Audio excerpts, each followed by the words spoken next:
Hello students, तो कैसे हो आप लोग। तो स्टूडेंट्स, आज हम करेंगे मैकेनिकल प्रॉपर्टीज ऑफ सॉलिड्स का लेक्चर नंबर 11 और आज हम डिस्कस करेंगे दोबारा से अपने जेई मेंस और एडवांस्ड के कुछ बहुत ही बेस्ट क्वेश्चंस को यहाँ पे। तो चलिए शुरू करते हैं बिना किसी देरी के। फर्स्ट क्वेश्चन जो आपकी स्क्रीन पे आ रहा है आपके सामने, वो क्या दे रखा है। Two steel wires having same length are suspended from the ceiling under the same load, and if the ratio of their energies per unit volume is 1:4, then the ratio of their diameter is what? तो question में दो steel wire है। कितनी wire है? दो steel wire हैं। तो दो स्टील वायर अगर हैं तो इसका मतलब है दोनों का यंग्स मॉड्यूलस क्या होगा? सेम मटेरियल का यंग्स मॉड्यूलस क्या होता है? सेम होता है। उसके बाद बोला है कि सेम लोड है, तो भाई लोड सेम है तो फोर्स भी सेम होगी, क्योंकि वेट सेम लगेगा तो फोर्स भी सेम हो जाएगी। उसके बाद उनकी जो एनर्जी स्टोर्ड पर यूनिट वॉल्यूम वो 1:4 है। आपसे डायमीटर की रेशो पूछ रहा है, तो इस क्वेश्चन को फटाफट से सॉल्व करते हैं। जेई मेंस 2020 में आया हुआ क्वेश्चन है, 2020 में क्वेश्चन आया था ये। इसको सॉल्व करते हैं। तो देखिए, सबसे पहले क्वेश्चन में सेम मटेरियल का क्वेश्चन है, मतलब दोनों में मटेरियल सेम है, तो Young's modulus will be same. पहली बात याद रखो, क्योंकि दो वायर है। कितनी वायर है बेटा? दो वायर है। दोनों वायर किसकी बनी है? स्टील की बनी है। दोनों वायर किसकी बनी है? स्टील की बनी है दोनों वायर्स। तो स्टील की बनी होगी तो वाई तो सेम हो जाएगा भाई। अब और क्या दे रखा है? U1/U2, मतलब दोनों की जो पोटेंशियल एनर्जी है, या आप कह सकते हो elastic potential energy per unit volume की डेरिवेशन हमने की थी भाई, की थी डेरिवेशन जी। तो elastic potential energy per unit volume दोनों की रेशो दे रखी है 1:4 दे रखी है आपके पास, ठीक है। लोड सेम है। क्वेश्चन में क्या लिखा है कि लोड जो है वो सेम है। तो बेटा अगर लोड सेम होगा तो वेट सेम होगा, वेट सेम होगा तो फोर्स भी सेम होगी, तो फोर्स भी क्या होगी? सेम होगी। फोर्स क्या होगी? सेम होगी। क्लियर है बात भाई? क्लियर है, ठीक है। तो ये डाटा आपको पहले याद रखना है। अब जेईई मेंस 2020 का क्वेश्चन था, बहुत ही इजी क्वेश्चन। तो देखो अब क्या करेंगे, हमें क्या पता है कि U जो होता है वो elastic potential energy per unit volume होता है। तो इसका फॉर्मूला क्या होता है? 1/2 into stress into strain. 1/2 into stress into strain होता है, ठीक है। 1/2 इंटू स्ट्रेस इंटू स्ट्रेन। अब क्या कर सकते हैं भाई? अब देखो, आपको क्या पता है कि स्ट्रेस क्या होता है? आपको पता है स्ट्रेस होता है फोर्स अपॉन एरिया होता है। क्या होता है? Force upon area. लेकिन जो स्ट्रेन होता है वो क्या होगा? वो होगा F/AY। ये आता है निकालना। यंग्स मॉड्यूलस का फॉर्मूला बोलो क्या होता है भाई? यंग्स मॉड्यूलस का फॉर्मूला क्या होता है? Y=FL/A∆L। तो डेल्टा एल बाय एल क्या होता है? Strain. Delta L by L क्या होता है? स्ट्रेन। तो डेल्टा एल बाय स्ट्रेन, तो y नीचे आ जाएगा, डेल्टा एल बाय एल इधर आ जाएगा, तो आ जाएगा F/A y आ जाएगा भाई। बहुत बढ़िया। तो ये u आ गया भाई। तो u क्या आ गया? 1/2, साथ में आ जाएगा F²A²y, F²A²y। तो ये क्या हो जाएगा आपके पास? Potential energy per unit volume आ गया। अब क्वेश्चन में क्या दे रखा था कि F और y तो सेम है। F और y क्या है बेटा? सेम है। तो इसको हम नहीं लेंगे, ठीक है। इसको निगलेक्ट कर दो। तो u आपके पास जो है वो क्या बच के आएगा? आप सिर्फ एरिया को देखना, ठीक है। किसको देखना? सिर्फ एरिया को देखना। बाकी चीजें तो हम निगलेक्ट कर देंगे। सीधी सिंपल सी बात है, क्योंकि हमें एरिया और इसको कंपेयर करना है ना। क्वेश्चन में यही तो बोल रहा है कि एरिया आपसे ये दे रखा है, एरिया में आपसे डायमीटर की रेशो पूछे। तो डायमीटर किस में आएगा? डायमीटर तो एरिया में ही आएगा। डायमीटर किस में आएगा? एरिया में आएगा। तो U = 1/A²। तो क्या आप इसको लिख सकते हो? πr²। एरिया क्या होता है? πr² का होल स्क्वायर बेटा। πr² का होल स्क्वायर आ जाएगा, ठीक है। अब रेडियस क्या होता है? Radius is d/2। Radius is d/2। तो क्या मैं इसको लिख सकता हूं 1/π, और यहां से आपके पास क्या आ जाएगा? डायमीटर किस फॉर्म में आ जाएगा? d/2 का स्क्वायर का होल स्क्वायर। देखो ऐसे लिख सकते हैं, d/2 का स्क्वायर, क्योंकि r की वैल्यू d/2, इसका स्क्वायर और उधर का होल स्क्वायर आ गया भाई। आ गया, बहुत बढ़िया, ठीक है। अब क्या करेंगे आगे? अब क्या करेंगे देखिए जी फटाफट से। अब क्या करेंगे? d/2 का स्क्वायर। देखो d/2 का स्क्वायर कितना हो गया? d²/4। d²/4 का होल स्क्वायर भी है, और 1 करके लिखा है वहां पे, और ये बराबर है u के। किसके बराबर है? u के। तो ये हो जाएगा d², यानी कि d की 1/d⁴, और 4 × 16, 4 × 16, 16 चला गया ऊपर, और ये आ गया u। क्या आ गया आपके पास? u आ गया। बेटा मेरे को तो u1 बाई u2 की रेशो दे रखी है, डायमीटर की रेशो पूछी है, तो आपने कुछ नहीं करना है, आप इस चीज को हटाओ साइड पे, आप सिर्फ u को और d को यहां से कंपेयर कर दो, आप सिर्फ u को और d को यहां से क्या कर दो, कंपेयर कर दो। तो दोनों को कंपेयर करके क्या आंसर आ जाएगा आपके पास, चलिए देखते हैं क्या आंसर आएगा। ठीक है, तो u और d को कंपेयर करना है, u और d को कंपेयर करने से you will get your answer. तो देखते हैं भाई क्या आंसर बनता है। अब आ जाइए इधर, ये है d की पावर 4 है, तो आप क्या लिख सकते हो कि u1 बटा u2 बराबर है, देखो d को कैसे लिखेंगे, d1 बटा d2, d1 बटा d2 लिखेंगे इसको, तो d2 चला जाएगा ऊपर, तो d2 बटे d1 का होल की पावर आ जाएगी ऊपर 4, होल की पावर कितनी आ जाएगी, 4 आ जाएगी होल की पावर। ठीक है, d1 बटा d2 चला गया ऊपर, तो d2 बाई d1 की पावर आ जाएगी 4, u1 बाई u2 की रेशो कितनी दे रखी है, 1/4, कितनी दे रखी है, 1/4 दे रखी है, which is equal to d2 by d1 की होल पावर 4। अब बेटा इसकी पावर 4 इधर आ जाएगी, तो ये बन जाएगा d2 बटे d1 इज इक्वल टू 1/4 की पावर 4, 1/4 की पावर 4। अब बेटा किस चीज को 4 बार मल्टीप्लाई करूं कि 4 आ जाए, तो योर आंसर इज √2। √2 को अगर मैं 4 बार मल्टीप्लाई करूं तो √2 इंटू √2 हो जाएगा 2, एंड अगेन √2 इंटू √2 हो जाएगा 2, 2 2 हो जाएंगे 4। तो इसका भी क्या आंसर आ जाएगा आपके पास, इसका आंसर आ जाएगा d1 by d2, sorry d2 by d1, d2 by d1 which is equals to 1/√2, which is equals to 1/√2। तो 1/√2 की पावर इतनी करोगे तो भाई 4 आ जाएगा, 4 बार गुना करोगे तो 4 आ जाएगा। लेकिन उसने पूछा है d1 बाई d2, तो d1 बाई d2 कितना हो जाएगा, √2/1, कितना हो जाएगा, √2/1, √2 चला गया ऊपर, 1 आ गया नीचे, so your right answer is √2/1। सो ये है आपका इस क्वेश्चन का आंसर। तो आपको ऑप्शन में दिख रहा होगा, ऑप्शन नंबर ए जो है इसका क्या हो जाएगा, राइट आंसर। जेईई मेंस 2020 का क्वेश्चन था, बहुत ही बढ़िया क्वेश्चन। ठीक है भाई, क्लियर है बात। चलिए इस क्वेश्चन का आप यहां से एक स्क्रीनशॉट ले लीजिए, फिर हम आगे बढ़ते हैं फटाफट से।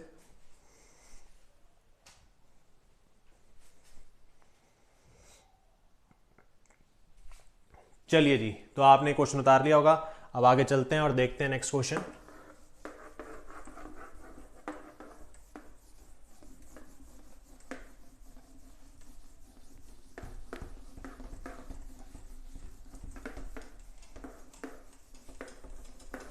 तो जेईई मेंस 2020 का क्वेश्चन हमने सॉल्व किया है। अब चलते हैं अगले क्वेश्चन पे। नेक्स्ट क्वेश्चन आपकी स्क्रीन पे आ रहा है, जेईई मेंस अगेन 2020 का क्वेश्चन है। ये कह रहा है body of mass m10 kg is attached to one end of a wire of length 0.3 metre, the maximum angular speed in radius with which it can be rotated about its other end in the space station is.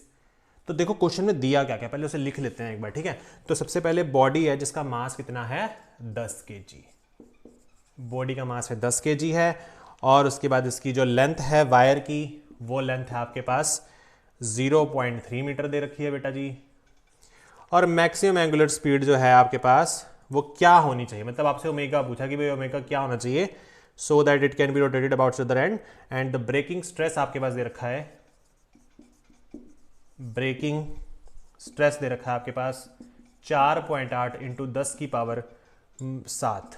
ठीक है, और आपके पास area of cross section भी दे रखा है 10 की power -2 centimetre square. तो ये पूरा डाटा जो गिवन था वो मैंने यहाँ पे लिख दिया है भाई। अब इसको सॉल्व करते हैं। तो क्वेश्चन में क्या कह रहा था आपसे, क्वेश्चन में कह रहा था कि आपके पास, देखिए मैं फिर से पढ़ देता हूँ, क्वेश्चन में कह रहा था कि आपके पास एक बॉडी है, ठीक है, कोई बॉडी है जो एक स्ट्रिंग के साथ जो है या एक वायर के साथ अटैच है। तो आपने उस बॉडी को, उस वायर के साथ जो वो बॉडी अटैच है ना, जैसे मान लो आपके पास क्या है, ये एक वायर है और उसके साथ एक बॉडी अटैच है, ऐसे ये बॉडी अटैच है, तो मैंने इसको क्या करना है, मैंने इसको रोटेट करवाना है ऐसे। तो रोटेट करवाना कैसे, हॉरिजॉन्टल में करवाना है।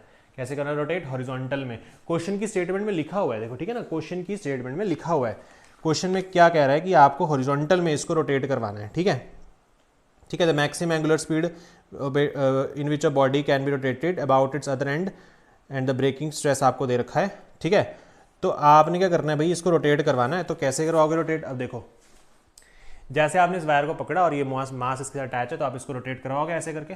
ठीक है, तो रोटेट जब करवाओगे तो ये हॉरिजॉन्टल में रोटेट कर रहा है ऐसे, तो हॉरिजॉन्टल में रोटेट करेगा तो भाई इस केस में क्या होगा, इसकी डायग्राम कुछ इस तरीके से बनेगी। जैसे मान लो ये आप इसे रोटेट करवा रहे हो और ये आपकी बॉडी है, ये बॉडी यहाँ पे है जो रोटेट कर रही है। इसमें आपने देखो इस क्वेश्चन में हॉरिजॉन्टल लेवल में जब रोटेशन करवाते हैं तो उस क्वेश्चन में आपके पास कोई भी आप ग्रेविटेशन का या ग्रेविटी का यहाँ पे या उसकी जो वेट है उसकी कंसीडरेशन हम यहाँ पे नहीं लेंगे। तो इस क्वेश्चन को जनरली कैसे सॉल्व करेंगे, जब ये चीज़ रोटेट कर रही है तो रोटेट करवाने के लिए आपको पता है जब भी कोई चीज़ रोटेट करती है तो उसके लिए सेंट्रीपिटल फोर्स का कहीं ना कहीं रोल आपको देखने को मिलता है। Centripetal force which is responsible for the rotation of the body. तो अगर यहाँ पे सेंट्रीपिटल फोर्स लगेगी तो सेंट्रीपिटल फोर्स आपको पता है अंदर की तरफ लगती है, बट इस केस में जो आपकी जो वायर है आपको पता है कि वायर के इस केस में यहाँ पे टेंशन टी लगेगी, ठीक है, क्योंकि अंदर की तरफ क्या लग रही है, यहाँ पे टेंशन टी लग रही है जो इस बॉडी से अवे लग रही है, दूर लग रही है।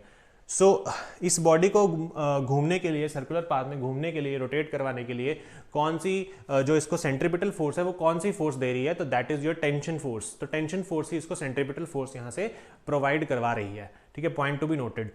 तो आपको पता है कि अगर हमारे पास हम सेंट्रीपिटल फोर्स का रिलेशन देखें तो यू नो दैट कि F C is equals to M V square by R. Suppose अगर आर इसका रेडियस है तो मैं M V square by R यहाँ से लिख सकता हूँ, ठीक है। अच्छा, उसने लेंथ तो दे रखी है, तो अगर इस वायर का रेडियस आर है तो इसकी लेंथ भी तो यही होगी। देखो 0.3 मीटर इसकी लेंथ है, मतलब हम कह सकते हैं इस क्वेश्चन में कि जो आपकी लेंथ है वही आपका रेडियस है। तो यानी कि अगर मैं यहाँ पे आर की जगह एल भी लिख लूँ तो भी चल जाएगा, क्योंकि यही आपका क्या है, रेडियस है। अब उसके बाद क्या कर सकते हैं, मुझे पता है कि मेरे पास जो v होता है वो मेरे पास क्या होता है, आर ओमेगा। क्या होता है v मेरे पास, v is your nothing but your R omega. तो हम क्या यहाँ से v का रिलेशन ओमेगा की टर्म्स में लिख सकते हैं। क्यों लिखना है ओमेगा की टर्म्स, क्योंकि मुझे ओमेगा निकालना है यहाँ पे इस क्वेश्चन में। I have to find the omega. So we can write F C which is equals to M R omega का whole square divided by L. So you will get M R square omega square divided by L, but you know that कि R जो है वो L के बराबर है। So you can write M L square omega square divided by L, and L से एक L cut गया। So the answer should be M L omega square. The answer should be ml omega square. So this is your centripetal force which is ml omega square, ठीक है, which is ml omega square, ठीक है, समझ गए बात को ये। अब देखो यही फोर्स जो सेंट्रीपिटल फोर्स है जो मेरे पास आई है ml omega square, यही मेरे पास क्या होगी, टेंशन फोर्स भी इसी के बराबर होगी। सो आई कैन राइट कि जो मेरे पास टेंशन है यहाँ से t जो मेरे पास आ रहा है वो आ रहा है ml omega square, ठीक है, इतनी बात आपको क्लियर है। तो मुझे यहीं से ओमेगा निकालना है, ओमेगा की वैल्यू मुझे यहीं से निकालनी है। अब देखिए क्वेश्चन में क्या लिखा था आपके पास कि ब्रेकिंग स्ट्रेस आपके पास दे रखा था, कि मतलब बोलने का मतलब है आप उस वायर को कितनी एंगुलर वेलोसिटी दो, कितनी मैक्सिमम एंगुलर वेलोसिटी दो, ताकि वो जो वायर है वो आपकी वायर जो है वो ना टूटे। देखो ये लिखा था क्वेश्चन में, एक बार पढ़ के देख लेते हैं। देखिए the maximum angular speed with which it can be rotated about its other and, ठीक है, इन स्पेस स्टेशन। मतलब वो कह रहा है कि आप कितनी एंगुलर वेलोसिटी दोगे कि जो वो वायर है आपके पास वो टूटे ना, और बिना टूटे वो आराम से उस बॉडी को घुमा सके, ये क्वेश्चन है। अब आपको पता है ब्रेकिंग स्ट्रेस है, तो मान लो जैसे ब्रेकिंग स्ट्रेस लिखा है तो मैं इस ब्रेकिंग स्ट्रेस को ऐसे लिख सकता हूँ, मान लो मैं सिग्मा से इस ब्रेकिंग स्ट्रेस को डिनोट कर रहा हूँ।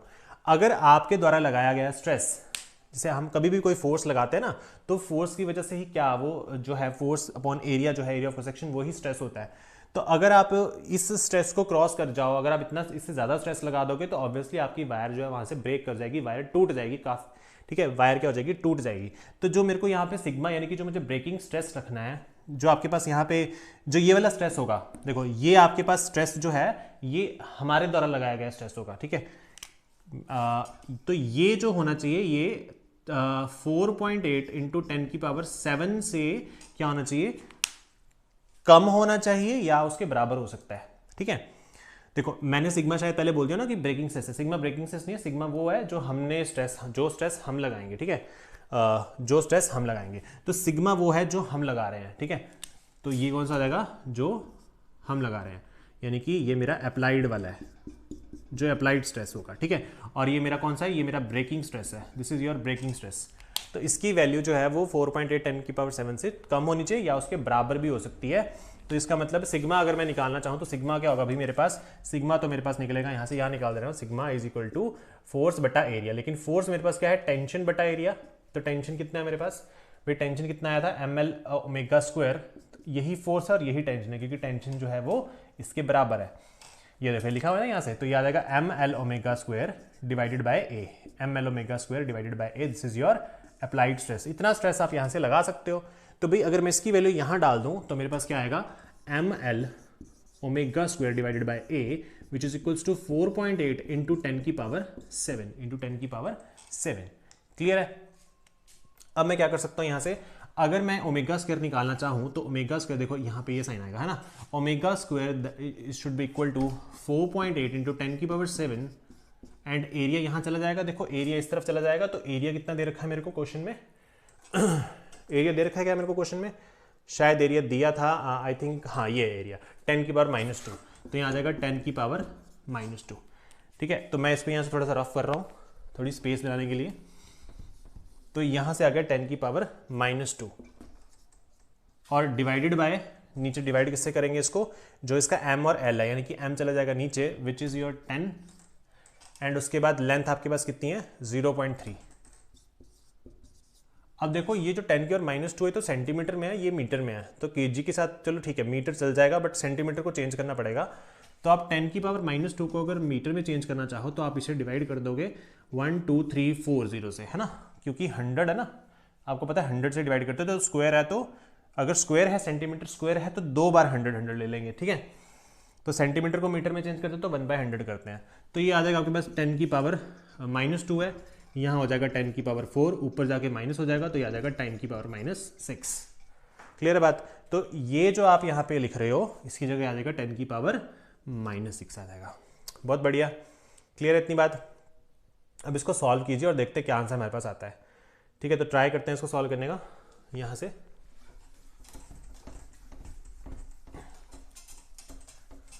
तो इसको सॉल्व करेंगे तो भाई हमारे पास क्या आ जाएगा, देखो 4.8 है तो हम लिख सकते हैं 48.10 इंटू 10 की पावर 7। देखो 7, देखो यहाँ पे क्या लिखा है 7 है और 6 है, 7 - 6 कितना हो गया 1।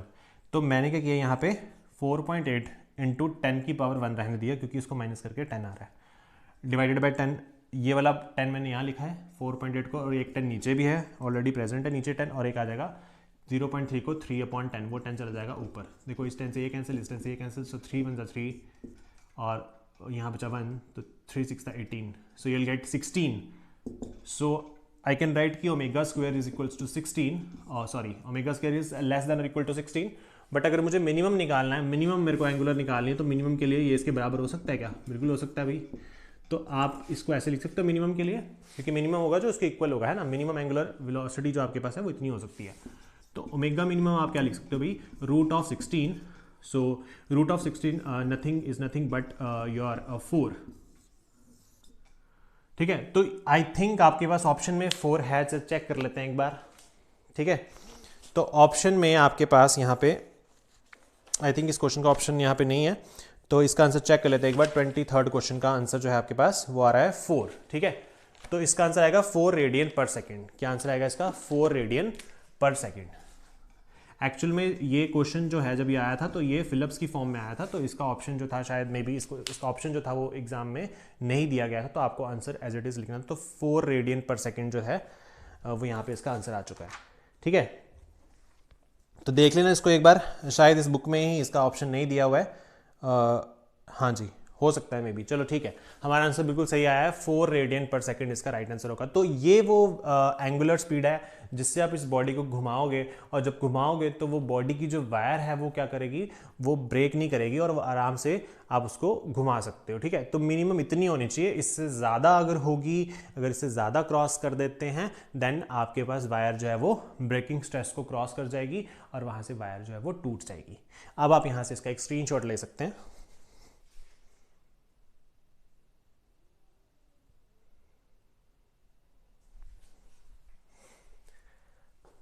तो आई होप आपने स्क्रीनशॉट यहां से ले लिया होगा इसका। तो ये क्वेश्चन था जेईई मेंस 2020 का सवाल। चलिए अब अगला सवाल लेते हैं।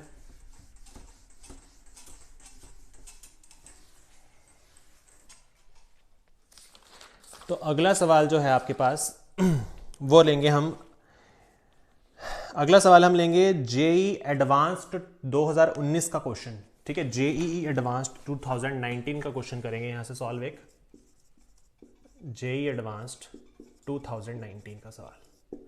तो देखिए सवाल आपके स्क्रीन पे आ रहा होगा। A block of weight 100 newton is suspended by copper and steel wires of same cross sectional area 0.5 centimetre square and the length is √3 meter and 1 meter. The other ends are fixed on ceiling. Angle subtended are 30 degree and 60 degree, question में दे रखा है। आपसे पूछा है ratio delta L C upon delta L S. तो जरा इसमें देखिए, इसमें क्वेश्चन में आपके पास कोई फिगर वगैरह तो दे नहीं रखी है, तो आपको खुद ही ड्रॉ करनी पड़ेगी। यंग्स मॉडुलस आपको कॉपर और स्टील का दे रखा है। तो चलिए पहले जो जो डाटा उसको उसके अकॉर्डिंग डायग्राम बनाने की कोशिश करते हैं। तो एक ब्लॉक है जिसका वेट है 100 न्यूटन, तो 100 न्यूटन का एक ब्लॉक मान लो, मैंने यहाँ ब्लॉक ले लिया, ठीक है, और इसका वेट कितना है 100 न्यूटन, ठीक है। उसके बाद ये सस्पेंडर कॉपर और स्टील वायर से, तो जैसे मान लो कि आपके पास क्या है, एक वायर कॉपर है और एक वायर स्टील की है। तो मान लो ऐसे आपने दो वायर्स ले ली, एक वायर आपके पास कॉपर की और एक वायर आपके पास स्टील की, और ये सीलिंग है आपके पास, तो सीलिंग के साथ ये अटैच है ऐसे। और कह रहे कि जो ये जो दोनों वायर्स हैं इनका एरिया ऑफ क्रॉस सेक्शन दोनों का सेम ही है, 0.5 सेंटीमीटर स्क्वायर दे रखा है, ठीक है। उसके बाद इन दोनों की लेंथ जो है, कॉपर वायर की जो लेंथ है आपके पास, हाँ पहले कौन सी है, कॉपर वायर है, अच्छा कॉपर वायर पहले आएगा, ठीक है। यहाँ कॉपर लिख लीजिए और उसके बाद, क्योंकि पहले कॉपर है उसके बाद स्टील है, तो यहाँ लिख लो आप स्टील, ठीक है, कोई गलती नहीं है इसमें। उसके बाद कह रहा है कि आपके पास जो लेंथ है इसकी वो √3 मीटर है कॉपर वायर की, मतलब कॉपर वायर की है √3 मीटर लेंथ, और स्टील की आपके पास 1 मीटर लेंथ, ठीक है। The other fixed end the angle subtended by the copper and steel wire they रखे हैं। कॉपर वायर और स्टील वायर कितने कितने एंगल सबटेंड करिए, कॉपर वायर करिए 30 डिग्री, तो कॉपर वायर जो है वो एंगल सबटेंड कर रही है सीलिंग के साथ, यहाँ पे मतलब ये 30 डिग्री सबटेंड कर रही है, और ये वाली वायर कर रही है 60 डिग्री शायद, है ना, 60 डिग्री दे रखा है, ठीक है। तो आपसे पूछा क्या उसने, delta L C upon delta L S, ये आपसे उसने क्वेश्चन में पूछा है। क्लियर है बात, ये क्वेश्चन डाटा हमने पूरा लिख लिया है, कुछ छूटा तो यहाँ पे नहीं है, नहीं, ठीक है। तो चलिए अब इस क्वेश्चन को सॉल्व करने की कोशिश करते हैं। जेईई एडवांस 2019 का क्वेश्चन है ये। तो मैंने पूरा डाटा यहाँ पे लिख दिया है, अब इसको सॉल्व करेंगे, ठीक है। तो देखो, अगर नीचे की तरफ 100 न्यूटन लग रहा है, तो आपको पता है, देखो इस तरफ ये वायर जो है, पहली बात तो आपने याद रखना ना, ये जो पूरा केस बनना है यहाँ पे, ये इक्विलिब्रियम का केस है, स्टेबल इक्विलिब्रियम का केस है, मतलब ये वायर से नीचे लटका हुआ है, तो ऑब्वियसली ये नीचे को मूव करेगा नहीं, नीचे को तो मूव कर नहीं रहा होगा ये, तो इसका मतलब है कि ये स्टेबल इक्विलिब्रियम का कंडीशन बन जाएगा यहाँ से। तो ये वाली इस तरफ ऊपर की तरफ वायर पे, यहाँ पे कॉपर की वायर है, तो यहाँ पे टेंशन लगेगी ड्यू टू कॉपर, एंड यहाँ पे टेंशन लगेगी ड्यू टू स्टील, तो दो टेंशन यहाँ पे हमने बना ली हैं। इस तरफ को इसका एक कंपोनेंट बनेगा, इसका इस तरफ को कंपोनेंट बनेगा, क्योंकि अगर ये 60 डिग्री तो अल्टरनेटिवली ये भी 60 हो जाएगा, और ये 30 है तो ये भी अल्टरनेटिवली 30 डिग्री हो जाएगा। क्लियर है बात। अब इसके दो कंपोनेंट बनेंगे, एक तो 60 डिग्री के इस तरफ बनेगा, that is your T cos 60 degree, T कौन सा, टी एस, और इस तरफ को बनेगा टी सी कॉस 30 डिग्री, ये इस तरफ को बनेगा टी सी कॉस 30 डिग्री, और ऊपर की तरफ कौन से बनेंगे, टी सी साइन 30 डिग्री, और एक बनेगा टी एस साइन 60 डिग्री। देखो सेम कंपोनेंट ऊपर की तरफ, नीचे की तरफ वेट लग रहा है, ठीक।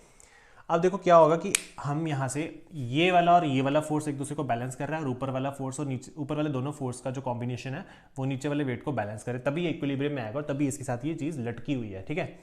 तो हम क्या करते हैं, इन दोनों को आपस में कंपेयर कर देते हैं, क्योंकि इन दोनों को कंपेयर करने से हमें एक रेशो कहीं ना कहीं मिल जाएगी टीसी और टीएस की, जो कि मेरे लिए बहुत ज़रूरी है, क्योंकि मुझे अगर यंग्स मॉडुलस वाला फॉर्मूला लगाना है तो उसमें ये फोर्स हमें चाहिए।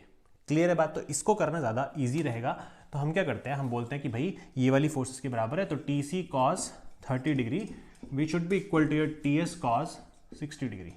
तो कॉस 30 की value is, you know that cos 30 क्या होता है, √3/2 which is equals to T S, and cos 60 is 1/2।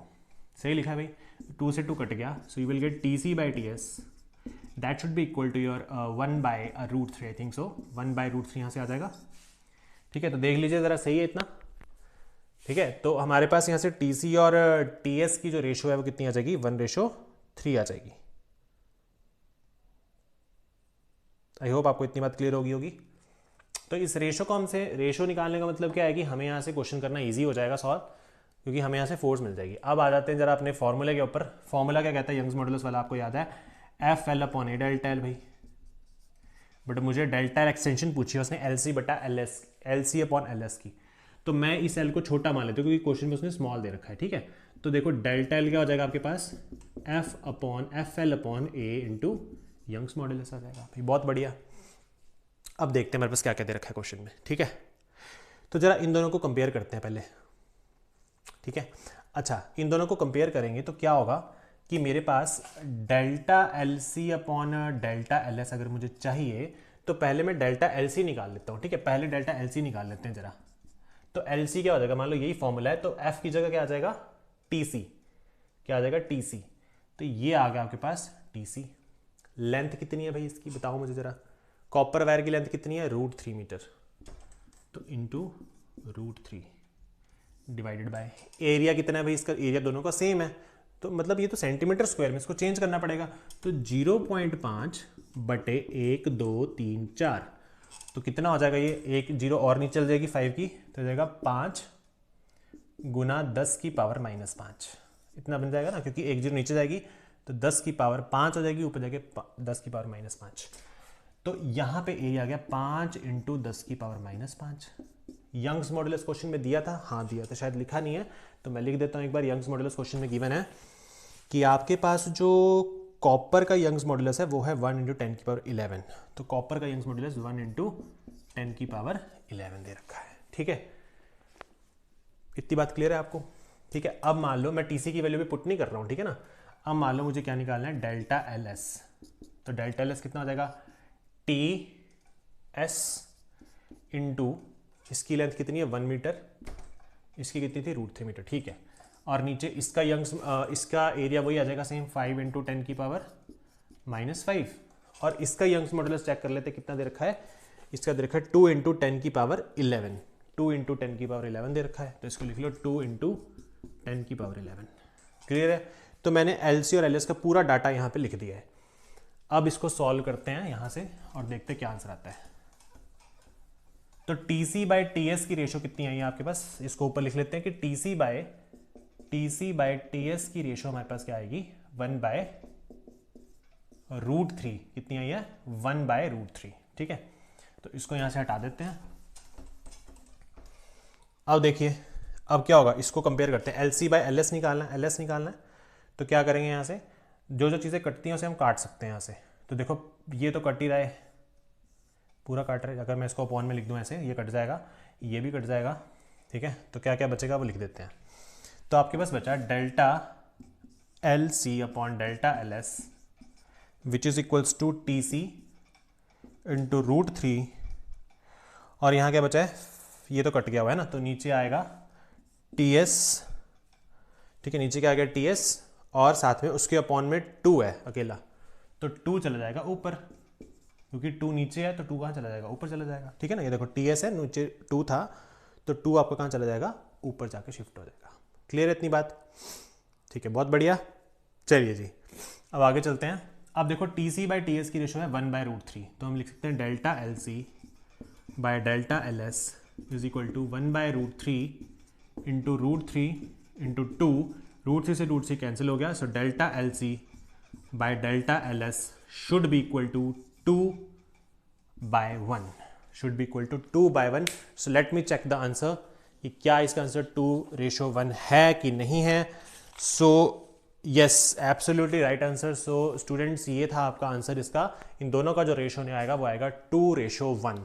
So this is the solution for your question of JEE advanced 2019। तो गाइज आई होप आपको ये चीज़ समझ आई होगी किस तरीके से हमने इन फोर्सेस को दोनों को बैलेंस किया, और हमने यहाँ पे अपने पास एक इक्विलिब्रियम वाली कंडीशन लगाई, क्योंकि वेट जो है वो हैंग है। और मैंने इन वायर्स को ऐसे इसलिए लिया है क्योंकि ये एंगल्स पे हैं, देखो 30 और 60 पे है ना। तो आप ये मत सोचना कि मैंने इस वायर को जो है वो मैंने इस तरीके से सीधी क्यों नहीं लिया, क्योंकि ये वो टिल्टेड है कुछ एंगल पे। तो ये था आपका answer 2:1। So I hope guys आपको ये चीज़ समझ आई होगी। सो हम अपनी सीरीज़ को कंटिन्यू रखेंगे और कुछ 2-3 और लेक्चर्स बनाएंगे और उसमें कुछ बढ़िया बढ़िया क्वेश्चंस और कॉम्पिटिटिव एग्जाम के करेंगे, ताकि आपको बोर्ड के साथ साथ इन सभी चीज़ों के बारे में भी आपको आइडिया लगे। So thank you so much.